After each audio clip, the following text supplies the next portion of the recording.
Okay. You good to go? Yeah, I've been ready. All right. I've been recording this whole time. So. Okay, could you clap your hands? Hey. Oh. Hi, everyone. Welcome to the podcast. Today, we're going to be talking about some films. In particular, a little film starving. Take it away, Scotty. Take it away. Starring Adam Sandler, Opera Man. And that's it. And that's it. That's all he ever did. That's all she wrote. Do you have any ideas of what to call this podcast? Not yet. I have no idea yet. Actually, I'm just going to post it because I feel like, if you want to do a couple more, we can find our groove. You want to just do a little name that speaks to both of us and who we are in our childhoods and stuff? Butt fart. The hamanthas. The butt farts. The shrimpins. I don't know. You know how long it took me to come up with Pixel Gazer? Is it like a deep... Oh, it's because you look at screens. Yeah, it's all pixels and you're staring at them. And I fucking racked my brain forever trying to come up with that. And I bought the website. I own pixelgazer.com. Oh, wow. Yeah. Are you plugging your website right now? I have 9 subscribers, so you better watch out. You're going to get a big wave of people coming out and looking at your writings. So Pixel Gazer is your website where you write about movies and you critique. Is that what you do? Would you say you're a critic? I literally just started. There's 5 posts on it right now. But it's I like to think of it like journalism, where I just write thoughts and ideas that might be interesting to people, and it's the experience of reading it is as much fun as getting the information. Because I don't really have any... you have a blog. Yeah, I do. You have a blog? It's a blog for real. It's a website, but it's a blog website. It's so. Once I get the time, I'm planning on reading some stuff that you wrote. You wrote about 5 articles? Yeah, I've written one on. I wrote one on John Wick, which I'm sure you'd be super excited to read about. You know me. Just about why the first one's really good and the rest aren't as good. Mm-hmm. And then why the 4th one could be better. But whatever. And then I wrote a very long review about Gundam, the first Gundam show from the 70s. It's 5,000 words. It was 8 pages, single spaced. Jesus. Yeah, I had a lot to say. And then there's one on The Irishman. Oh boy. Did you watch The Irishman? I did. It's titled The Irishman. It's called The Irishman is just elderly Goodfellas. It is elderly Goodfellas. I don't even want to get into Irishman because Read my article. It's gone from my brain. I have to only talk about something when I just saw it, at least in the last month. I actually went to go see The Irishman in theaters, which was kind of a big disappointment. Yeah, I watched it at home on the TV. What was it like watching it in theaters? It was very exciting because I'm a big Goodfellas fan and Scorsese fan, so I was like, I'm gonna buy this theater ticket because you alone? Yeah, I was by myself, which is even better. It was at the little the Lumiere. L'Amélie. I used to call it Lamel. That was a chair. And then someone corrected me. Yeah, so I went to the L'Amélie and I saw, it was in Claremont, this little tiny artsy theater. I also saw 8th Grade in that theater. I think I saw it with you too. Yeah, with me and Natasha. Natasha didn't watch 8th Grade with us? Yes, she did. It was the 3 of us. Are you sure? We went together, yes. It was me, you, and Natasha. It was the first time we all went out together. I think. I don't remember. Because I went to go see 8th Grade by myself. When did 8th Grade come out? I was in college. I was the summer of my sophomore year because I was begging all the other RAs because I was at RA training to come with me to go see 8th Grade in the theaters, and they thought I was dumb. because I was like, come on, let's go see 8th grade. And I think I went to go see it by myself. Okay, maybe it's just we talked about it right after, and that's why I'm thinking that. But Maybe you and Natasha went. Natasha's his wife. anyways, The Irishman. Anyway, I went to go see The Irishman, and I don't know anything about the history that they were talking about. What was it, in the 1960s it was Jimmy set? Hoffa. Jimmy Hoffa. I thought it was fake. I thought that Scorsese had written that fictional character like to reel the audience in. I don't know if it was like, I didn't know who Hoffman was. I just knew the Teamsters were a thing because of my like Latinx performance class that I was involved with, and I know like the Teamsters, I think there were truckers with people who would work in the fields. It's a whole thing. But yeah, I was lost. Robert De Niro is a joke in that movie. Yeah, I'd say he's a joke. Yeah, I'll kill with him. his CGI'd blue eyes. I don't even know if they put contacts in his eyes. They're obviously just like... That'd be so much easier to do on a computer than the rest of the CGI makeup they did on him. And I feel like it's pretty easy to tell when someone's wearing contacts. I think it's really easy to tell when someone's got a different CGI face. I can't with young De Niro. I can't believe they did that. And the fight scene is just so iconic. That's like up there, the ultimate worst B-movie type thing. If it wasn't made by Scorsese, it would have gone nowhere. That's how I feel about it. It would have been hilarious. It would have been it wouldn't even have been considered as a good movie. It'd be like the movies that John Travolta and John Cusack and Nick Cage make. Just like just on Redbox. If it wasn't, it's a Redbox movie for it was a fucking Redbox movie that just had like some good people behind it. And the most disappointing part of it was I walked in. I told you about this, but I'm gonna tell the viewers. I walked into my film class and I was like so excited to talk mad shit on The Irishman with my professor. I was like, "Hey, did you see The Irishman?" He was like, "Yes, I loved it." And I was like, "Oh God, who are you? You probably like Marvel." He said that Captain Marvel was pretty good. So it was pretty good. Because he went to go see it with his children. And you know when like dads get older and they watch, like when you obsess over film, like you're a film teacher, you don't go out and watch a lot of films. Yeah. Because you understand them. Yeah. So you like stop watching so much film. So I get like you start to hate them. You hate like 95% of the movies that come out and you're like, I can't watch this shit anymore. So that's how he explains it to us. But yeah, I don't even know if it was Captain Marvel, but it was some like mainstreamy type of movie. Aquaman. That he was probably, and he was like defending it. He was like, I went to go see it with my daughter. This was great. And the critic in me, the edgy film student, I was like, oh yeah, give me a scholarship, please. Yeah, the I don't know, man. And I don't feel like I'm articulate enough in those settings too, because when you major in something like creative, which is kind of dumb, I wouldn't do it again. It's such a bad idea. I should have studied computer science. I should have gone into medical. I don't know what I'm doing. I might go back to college later on in life. I felt that way too. I was like, I at least need to take an online course or something. I don't know anything. I need to learn about human anatomy, stat. There's no way I'm going to make it in this world trying to be a radio host. Radio's booming, dude. Radio's bigger than it's ever been. Radio's so alive. One of our neighbors here, she's a radio host for the local station. She's a morning host. And so I'm going to try to get an internship with that because I'm taking a class. She's going to go next door. Hey. That's what... I got a whole story for that, but that's not important. We're here to talk about movies. We're here to talk about movies. We're here to talk about film. He's shown us some good films, but when you're in the major, like a creative major, I'm a filthy, disgusting... I'm not a disgusting critic. I don't go on and on. I just know what I like and what I don't like. But I don't like Marvel. I don't like superhero movies. I'm not a big action person. But when you...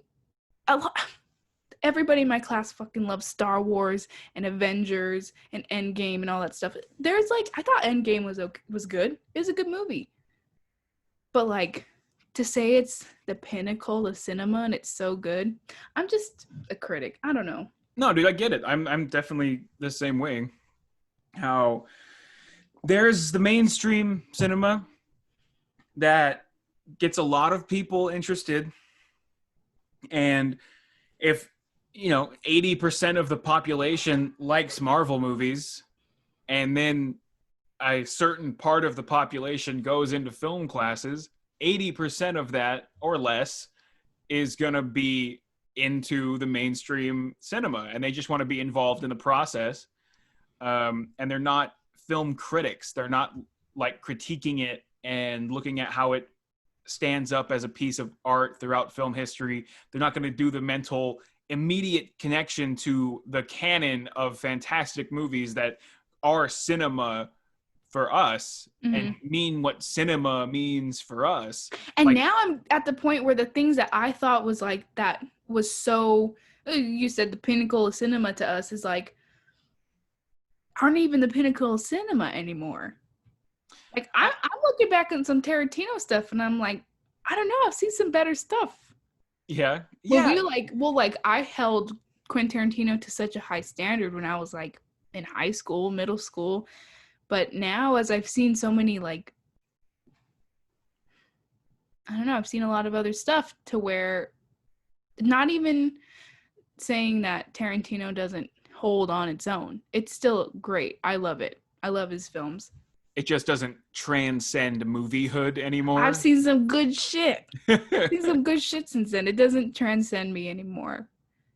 And, I think that's important if you really want to, like, be someone who's into, like, if you wanted to be a film critic for your life, or a film professional for your life, whatever you want to do, like, if you wanted to be a film professor and you think, oh, Tarantino or like Scorsese can do no wrong, he is the perfect filmmaker and his movies are absolute gems that have no flaws, then you're gonna think The Irishman's good. Right. That's what Foster Wallace was talking about when you favor your eyebrows lift. David Foster Wallace. What do you have to say about that? Well, let me tell you. When he was saying you worship like beauty, then you'll always feel ugly. Yeah. If you worship Scorsese, then you won't be able to critique other things. Yeah. You won't be. The Irishman sucked. The Irishman doesn't suck. It's just doesn't suck. It's mediocre. It's not Scorsese's best. No, it's not his best. And like, he's old. You could tell he's old making it. That's kind of the point of the article I wrote. It's elderly Goodfellas, not just elderly. It's not just that it's in terms of the people that are making it, but that translates to like less daring cinematics, less engaging plot lines. He knows what's gonna sell. He knows what his audience likes. He knows who he's making this movie for. And it's so obvious. Being like, I've seen Goodfellas thousands of times. And when you can hear the same freaking song from Goodfellas in The Irishman, he did an acoustic of If You Don't See Her in the background. Yeah, there's a couple. I thought there was a new song. There was a couple music tracks, like, and then like there's the long shots, and there's a lot of things that like harken to Goodfellas, and it seemed like an attempt to recapture that magic, but to me it seemed like an old timers baseball league or something, that like senior citizens, like ex baseball players just playing. Trying to relive the glory days with their little league. But I can't knock him because that's his style. It's not like because he did it the first time, it doesn't mean because he did it the second time that he's running out of ideas. Like, that's the way he's always liked to make his films. But no, because who made Raging Bull? Scorsese. Yeah. Raging Bull wasn't like Goodfellas at all. No, that's different. Scorsese has a very wide pedigree. He made Hugo, I think. He's got his main style. I mean, he made The Departed. Departed is very different. Looks like it was made by a cookie. Just kidding. That's my film critique. No, I get what you're saying. That's funny. That's really funny. Yeah, you know something's not funny when someone says that's funny. No, it was. I thought you were saying that about The Departed. Departed looks like it's made by a cookie. I'm like, no. The Departed, is that with Matt Damon? Yeah, have you seen that one? Or an Alec? I feel like an Alec is in there. Matt Damon. Matt Dalmond. Matt Damon. Yeah, that's Matt Damon and Leo DiCaprio. That's a cop.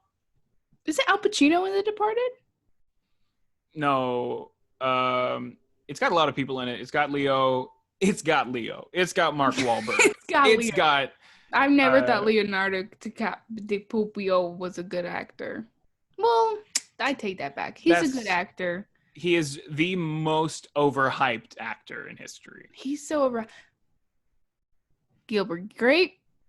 I mean, great he's acting. good. He's very good. He's good at what he does. He can explore a character well. He is a trustworthy, good face. You know a movie's going to be good when he's in it. The Revenant. Work. Yeah. I love The Revenant. But he was for a little bit in like 2016, 2017, like he was the robbed actor who deserved so much more than he ever got. And the truth is he has a couple of roles where he does well, but he's not an excellent actor. He was a cute teenager that became a famous actor. Well, in Gilbert Grape, I think he like proved himself. Well, that's him just being himself. Super young. That's actually the only role he didn't act in. Yeah, that was a documentary. That's so bad. He didn't. Well, here it is. There it is. Now, Leo is you think he does coke? I'm sure he's done coke. I'm sure when he was like... He's done coke. I think he's done.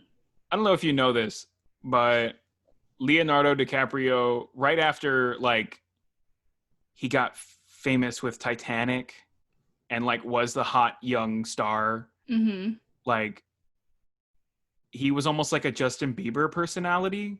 He looks like Justin Bieber. When he was younger, like, he had this little crew of people. He was the white boy heartthrob. His crew was called the Pussy Patrol.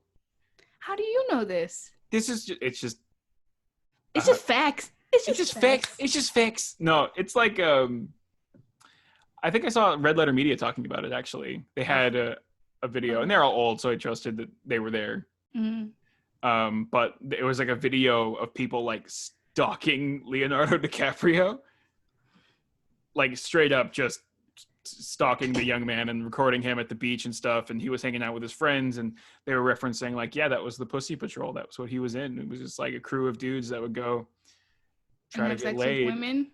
Yeah, I mean, you know, they were teenagers. But that's like... They were teenagers. It's fine. Hey, I was 19. That was their name, though? Huh? That's interesting that was their name. I think that was like the nickname that kind of got passed around. I don't think they had shirts or anything. Yeah, that was going to defeat the purpose of the name. Oh my God, did you see those guys? Did you see Leonardo not wearing his shirt? Wait, we're here to talk about Uncut Gems, not... Pussy Patrol. I guess Leonardo... What a name, too. Damn, like, relax, Leo. Like, is that his real name? I bet it's like Leonard Capri or something. And he... I know. What is DiCaprio? Is that Italian? Sure. DiCaprio. He's pretty good. You see Shutter Island? No one. Dude, a lot of people love Shutter Island. Did you guess the twist of Shutter Island when you saw the trailer? I think I did. That's my legacy, isn't it? That I guessed it and I was right? No, I mean, I thought I saw the trailer the first time and I thought like, wow, that is obvious. He's probably... in one scene, he's wearing the suit and he's walking out of the jail and like... Yeah, but you could say like, oh, he's trying to sneak out like he was in disguise. Yeah, but that's people who don't know. And then the guy, remember the guard or whatever was like, going somewhere? Oh, yeah. Going somewhere. Leo DiCaprio. Jack Lantern. Don't mind him. He doesn't Ew, deserves. he licks his butthole with that mouth. He is actually not a big butthole licker. Yes, he is. He He's is just not. He's just shy. He's a penis-tipped nibbler. You know what? Jack looks like he could have been in Uncut Gems. He looks like a dog who could be next to Adam Sandler the whole time. How dare you insult him like that What to my face? Mean? He looks like a dog that could be next to Adam Sandler. How dare you? AKA, you're Adam Sandler. Aww. Chick, no. Okay, Scotty, come on, put Jack down. We gotta talk about Uncut Gems. Okay, so we've been recording for how long? See? It's been 20 minutes. It's been 20 minutes. Look, I don't want to go on and on. I'm looking for this podcast to be 30, 40 minutes because I want to go get a chai latte from hashtag Starbucks. But okay, so, we can get into Uncut Gems. Let's go into, well, who's it directed by? The Safdie brothers? Do you know anything about the Safdie brothers? I do know something because I was reading it today. I sent you an article by Vice talking about how those brothers wanted to make a spin on Pee Wee Herman and make it like dark. They're trying to do like Pee Wee being an alcoholic, pill popping type of guy. And so they're working on that. I seriously doubt they'll get the rights to do that. Yeah, they've already been, I guess, red lighted. What do you call it when you get denied? Denied by Netflix. And what do you call it when you do exactly what I just said? Actually, that would make such a great movie because they have that tone, that like sporadic, crazy tone that like Pee Wee Herman kind of has, with a mix of that kind of magical realism, cartooniness, and that would be an interesting combination. To imagine if that's never how it was. Well, I think the guy who plays Pee Wee, I don't know his name off the top of my head. You probably know his name. Okay, Homer. No. Pee Wee Herman. Yeah, Pee Wee Herman plays Pee Wee Herman. And so Pee Wee Herman brought up the idea to them saying like, hey, I don't know if you heard, but I got caught masturbating in an adult film, so it's really hard for me to appeal to a child audience nowadays. But was this in the article? Or no, he didn't say quote unquote. He didn't quote unquote, but this was in the article that he presented them with the idea that like, hey, I don't really have the best image anymore, and my new like film came out, and it's like it's weird now, and I want my legacy to die kind of being, you know, the artistry that I am. And I'm making this up, kind of like the artistry part, but this is what he said. He said that he brought the idea to the brothers because I'm not a good reader either. That couldn't have happened.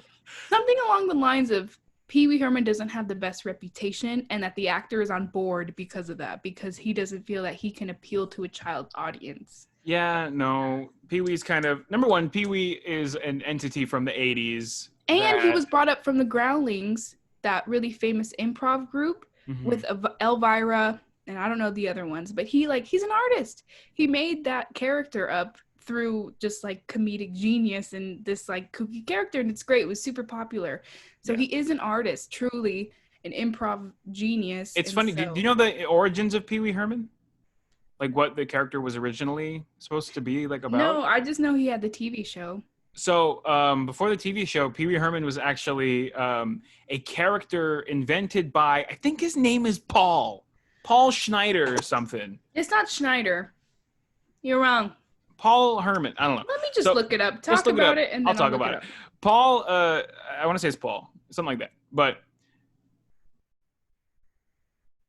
Pee Wee Herman, hang on. Paul Rubens.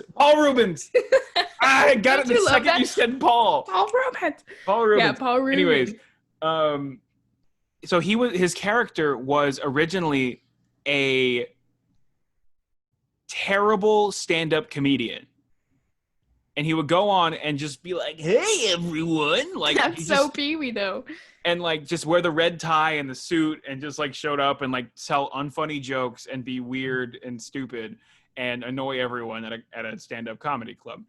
He had adjusted it because it did end up having some appeal towards children, and then he created the show. And I think the movie came first. Pee-wee's Big Adventure was first, and then they No, made the that show. doesn't sound right. Are you sure? Google it, bitch. This is the Google It show. You call me a bitch on national television. I'm gonna tell Dad.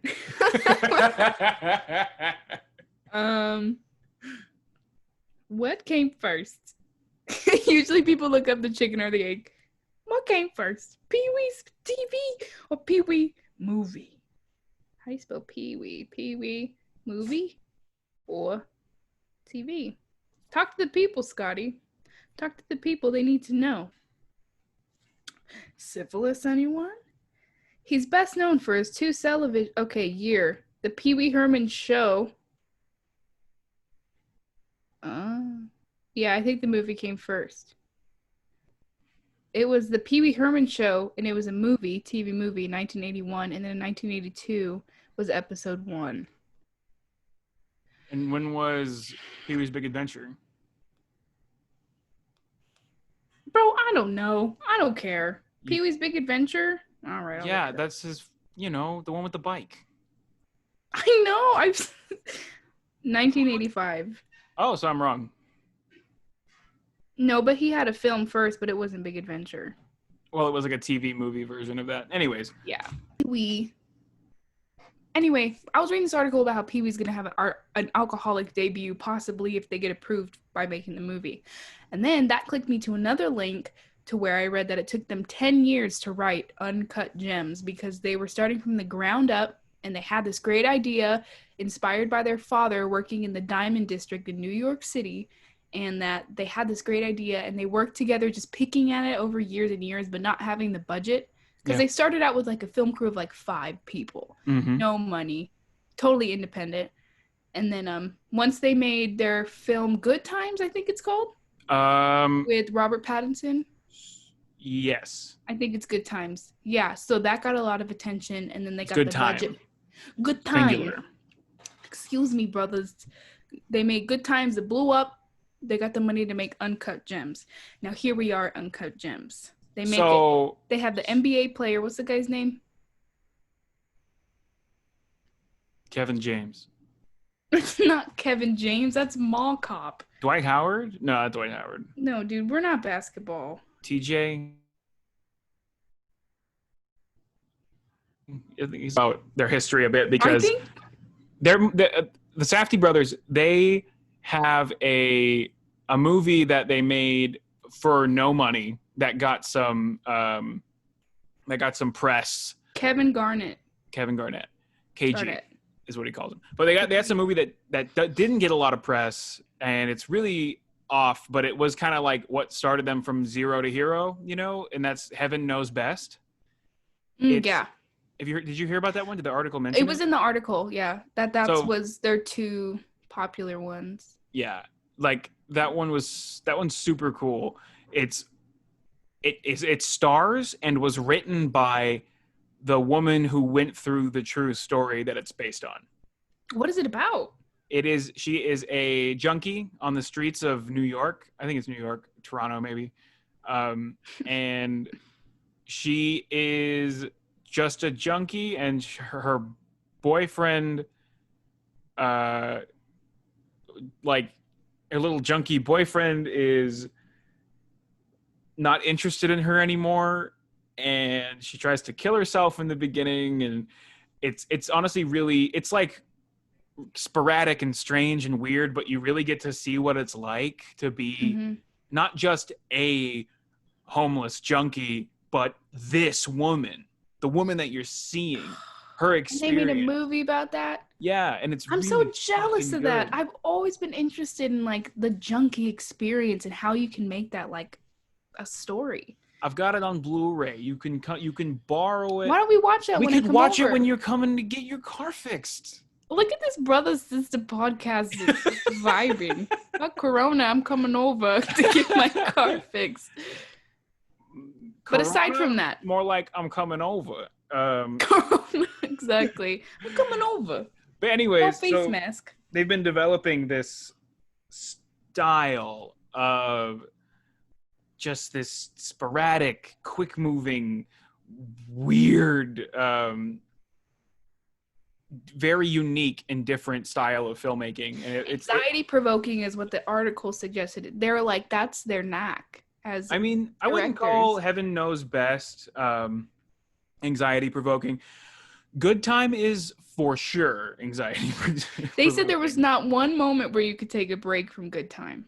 Good Time's pretty nuts. It's very breakneck. It's very cool. I feel like, so what I've noticed with the Safdie brothers movies is the first time you watch them, you're like, what did I just see? Like, it's kind of, you saw something cool, but it was moving so fast and you were just trying to stay on board that it's like being in a car crash and you don't exactly know. You know, I feel like I have a little bit of ADHD because when I was watching Uncut Gems, I didn't feel that way too much. I felt like I was right there. I would say, I guess that's what it is. It's like I felt like I was like with him. Yeah. And that's rare for me to feel that way. And that's what I like so much about Silence of the Lambs too, is because it leaves no moments for you to take a break. Like it's taking you on this journey and you're on the edge of your seat because there's no breaks. So when you were watching it, did it feel strange at all? Like, did it feel like things were happening randomly? Because that's kind of the vibe I got the first time I watched it.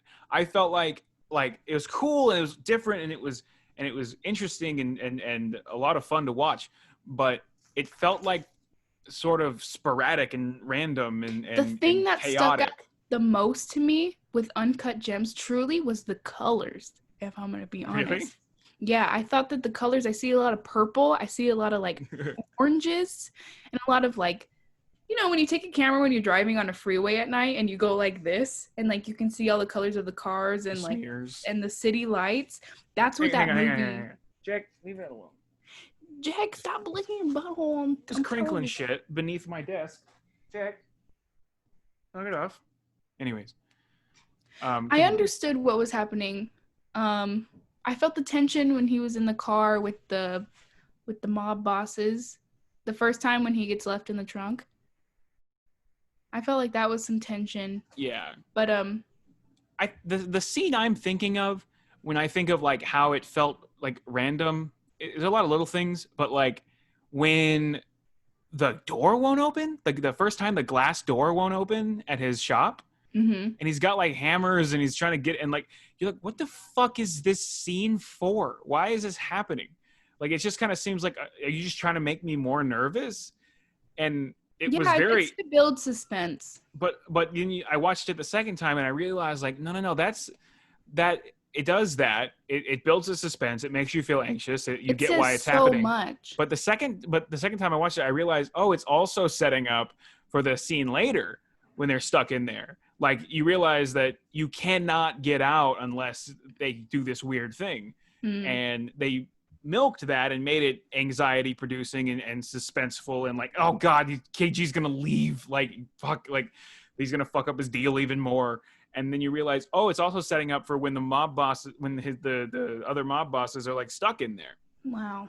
You know what I noticed? Me and you view the meanings of certain scenes differently, because I think that you view them as a story, as like like the beginning of the story to the end of a story. Yeah. What was the purpose of that scene to lead you to the end? To like follow the arc, and you know, you that's a screenwriter's perspective. That is the perspective of someone that is like, why'd you say that? Don't just say random shit. Don't waste my fucking time. If you connect things, 1 + 1 is 3 when it comes to filmmaking. You know, you can't just have random stuff. You have to find ways to make it bigger than the sum of its parts. And it's definitely something I noticed the second time I watch one of those movies. Is like, yeah, because I would have never noticed that the door not opening really had a deeper connection, because it wouldn't open at the end. Just kind of like when you see a gun in the beginning. When you see a weapon and it's usually because it's going to be used later. Yeah. But the first time you watch it, it's just like this like fucking chaos and anxiety that's happening to you. And then you see how actually it's not random. It's not chaotic. It's presenting itself as such, but it's actually very well thought out. And that's something that you can really see the more you watch them. And I think that's what makes them more than just cool, sensational filmmakers. Yeah, they're really different. I haven't seen something like that. I don't think ever. That was that quick paced, and it was just different. And it's such a nice, I mean, ironically, it's a nice breath of fresh air that this is something different. Yeah. But I also It's a I couldn't breathe the suffocating whole breath of time. fresh air. Exactly. That's what my critique would be, is it's a suffocating breath of fresh air. Exactly. Dude. I liked it a lot. I wouldn't say that it's like, ugh. How many times can you watch it though? I've seen it twice and I want to watch it again.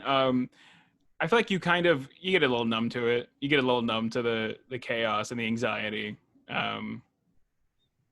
Great movie. Have you seen The Five Bloods yet? Speaking of Netflix, No, I haven't seen coming The Five through. Bloods yet. I haven't seen it. I want to hear what you have to say about it. Well, I mean, we had a bit of this conversation the other day. If it's like Spike Lee's movies, I assume it's very well made, very well put together. It is fun, evocative, a masterpiece. Political as hell, but not in a lacks predictable, cringy way. You know, without a discussion of politics, people would still be watching John Wayne movies and thinking that they're an accurate representation of reality, because what we can show now in a movie with political messaging is a correction of those ideas. Have you seen Hostiles? No, I've heard of it though. Maybe. It's a movie that has a great political message. It's just so what else did you like about Uncut Gems? How do you feel about Adam Sandler's performance? I thought he was phenomenal. I think that this is definitely his phoenix risen from the ashes. See, he had that already. With what? With Punch Drunk Love. That was supposed to be his big, he's turning it around. What are you talking about? That was so long ago. He did Grown Ups too after that. I'm talking about his Grown Ups cycle and what he. You think he's done doing that? I don't think he's done doing that. I think he'll go back. It's going to be fucking heartbreaking seeing it, but he's going to go back. He's going to do that shit again. Maybe not starring, but he's still Jack and Jill. His company just made the Punch wrong Drunk Love Missy. is so good. Yeah, that's what I mean. And he's the inspiration for a lot of movies that are similar to that. Those Rob Schneider, Joe Dirt. What's the guy's name? David Spade. David Spade movies. I like Joe Dirt. But it's like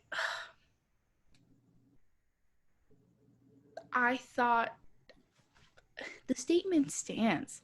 Uncut Gems was a suffocating breath of fresh air.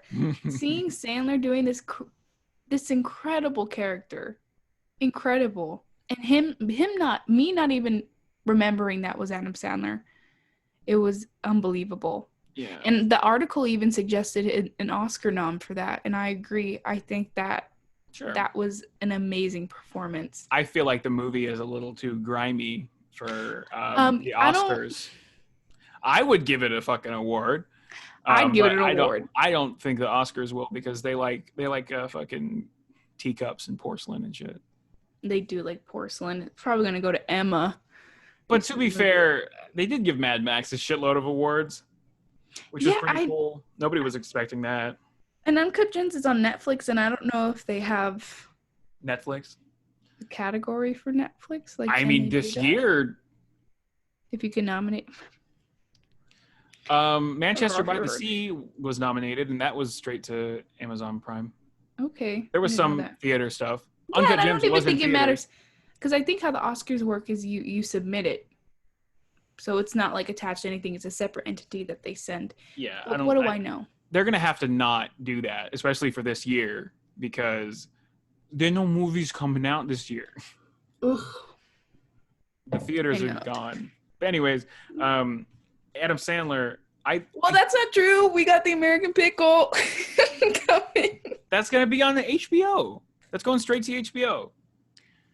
You mean movie theater movies that go to the Oscars? Yeah. But most of the Oscars aren't big movie theater draws, anyways. They're you hear about it, and it goes in indie circles in LA and New York, and nobody sees them, and then they win awards, and then if it wins the big award, it goes to big screens.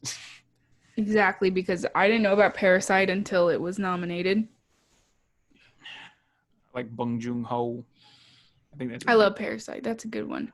But yeah, Uncut Gems blew me out of the water. I But don't think Adam I Sandler's mean, gonna. I don't think Adam Sandler's gonna be like he's gonna go back to. Not even go back. I don't think this is gonna change his career around. I really don't. I think he's just gonna go back to being Adam doing. Sandler because it's not him. He's not the artist.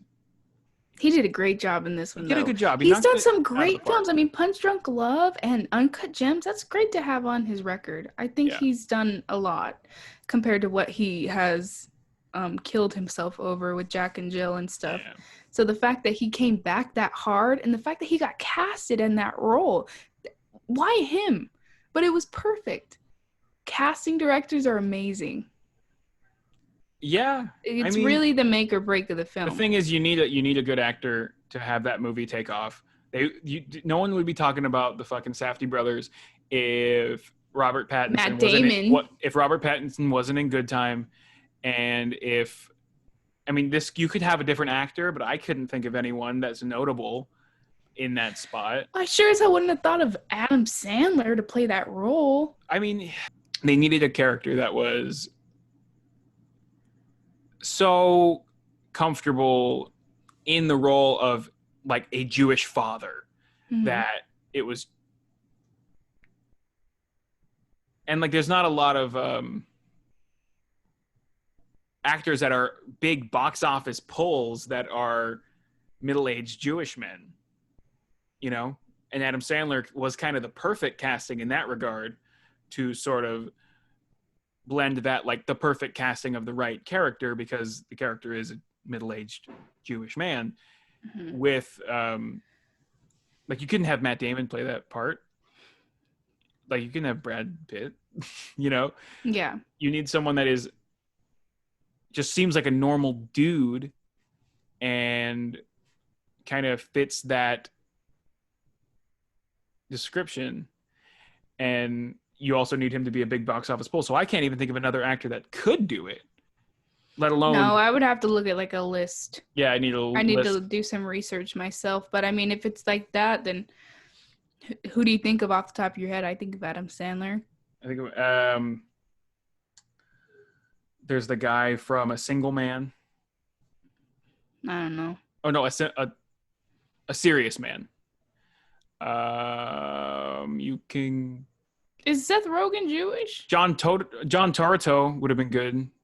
We should listen to Adam Sandler's song about famous. There's so many famous Jewish actors, so we can know who else should have been casted in that role. Yeah. Okay, well, what did you think about the aside from that? Because I kind of want to wrap up because I'm tired. What's your conclusion for Uncut Gems? Uncut Gems is, I think it's going to be what you might call a watershed film, where we're going to see a lot of new movies coming out from independent directors that are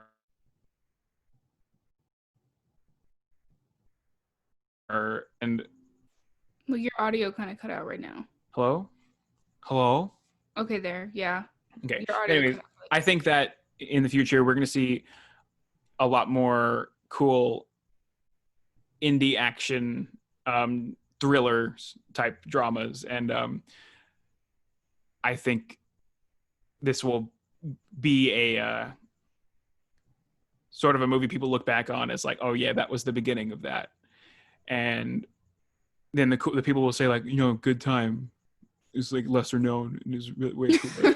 And then the real fucking hardcore people are like, well, did you see their first film, their first feature? I think that the Safdie brothers have a long career ahead of them. And I'm excited to see what they do. And yeah, I think they're new big cinematic artists. And it's yeah, cool the fact that they're trying to lump on to Pee-wee's career, that's super. Not lump on, I shouldn't say it like that, but you know, like the fact that they're getting these opportunities that people would spend some money to go watch. I think they're going to make their way into the mainstream a lot more too, though they already are. But yeah, even Uncut more Gems, so, people are talking about it. Dad watched it, you know. That's a big deal. Barely. Did he watch the whole thing? He watched the whole thing with us. I don't think he liked it. Yeah, because he didn't talk very much about it. No, that's how I know he didn't like it. I'm going to the kitchen. The kids are weird. What do you mean you don't like Yesterday? What do you mean movie star with Swayze? It was beautiful. Yesterday was beautiful.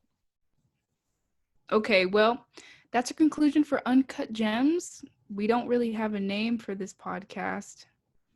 I'll think of something when I edit it. Sure. But thank you so much for listening. We had a blast here.